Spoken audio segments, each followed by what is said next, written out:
अगर दोस्तों आप अपने मोबाइल नंबर को अपने व्हाट्सएप के ऊपर शेयर करना चाहते हैं तो इस वीडियो को पूरा और कंप्लीट देखना, क्योंकि दोस्तों हम इस वीडियो के अंदर जानने वाले कि जितने भी अपने मोबाइल नंबर है अपने फ़ोन के अंदर, वो सभी अपने दूसरे व्हाट्सएप के ऊपर कैसे शेयर करेंगे इस वीडियो के अंदर जानेंगे दोस्तों। तो दोस्तों आइए वीडियो स्टार्ट करते हैं। इसके लिए दोस्तों सबसे पहले आपको क्या करना है, अपने मोबाइल के अंदर कॉन्टैक्ट नंबर को ओपन कर देना है। जैसे कि मैंने मेरे मोबाइल नंबर के अंदर कॉन्टैक्ट नंबर की लिस्ट को ओपन कर दिया। ओपन करने के बाद देखिए दोस्तों आपको क्या करना है, यहाँ पे 3 डॉट्स के ऊपर क्लिक करना है। जैसे इसके ऊपर क्लिक करोगे दोस्तों तो आपके सामने यहाँ पे इंपोर्ट एक्सपोर्ट का ऑप्शन दिखाई दे रहा है। इसके ऊपर आपको एक बार क्लिक कर देना है। जैसे इसके ऊपर क्लिक करोगे दोस्तों तो आपके सामने नीचे एक शेयर कॉन्टैक्ट का ऑप्शन दिखाई दे रहा है। इसके ऊपर आपको एक बार क्लिक कर देना है। जैसे इसके ऊपर क्लिक करोगे दोस्तों तो यहाँ पर ये व्हाट्सएप का ऑप्शन आएगा। व्हाट्सएप के ऑप्शन के ऊपर क्लिक कर देना है। जैसे इसके ऊपर क्लिक करोगे दोस्तों तो जिसको भी आप व्हाट्सएप के ऊपर अपने मोबाइल नंबर को शेयर करना चाहते हैं उसको सिलेक्ट कर दें। जैसे कि मैंने इसको यहाँ पे सिलेक्ट कर दिया। सिलेक्ट करने के बाद देखिए दोस्तों यहाँ से इसको नीचे से यहाँ से सेंड कर दें।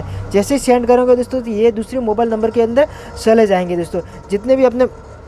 जितने भी अपने कॉन्टैक्ट नंबर थे वो अपने दूसरे व्हाट्सएप के ऊपर चले गए। तो दोस्तों वो जैसे ही उसको ओपन करेगा, जैसे कि इस तरीके का उसके मोबाइल के अंदर दिखाई देगा, तो जैसे ही वो इसके ऊपर क्लिक करेंगे दोस्तों तो जितने भी अपने कॉन्टैक्ट नंबर भेजे हैं उसको व्हाट्सएप के ऊपर वो अभी सभी यहाँ पर ओपन हो जाएगा। ओपन हो जाने के बाद देखिए दोस्तों उसको ऐड करने के लिए दोस्तों आपको उसको क्या करना है, इस ऐड के ऑप्शन के ऊपर क्लिक कर देना है। जैसे ही वो इसके ऐड के ऑप्शन के ऊपर क्लिक करेंगे दोस्तों तो यहाँ पर न्यू के ऑप्शन के ऊपर क्लिक कर देना है। जैसे इसके ऊपर क्लिक करेंगे वो उसके मोबाइल के अंदर सेव कर सकता है वो अपने मोबाइल नंबर को। तो दोस्तों इस तरीके से आप अपने मोबाइल नंबर को अपने व्हाट्सएप के ऊपर शेयर कर सकते हो। तो उम्मीद करता हूं दोस्तों ये वीडियो आपको अच्छा लगा होगा। अगर वीडियो अच्छा लगा हो तो मेरे चैनल को सब्सक्राइब और मेरे वीडियो को लाइक करना और आने वाली हर वीडियो की जानकारी के लिए नोटिफिकेशन बेल को ऑन कर देना। और दोस्तों मिलते किसी नेक्स्ट और अच्छे कंटेंट के साथ, तब तक के लिए नमस्कार।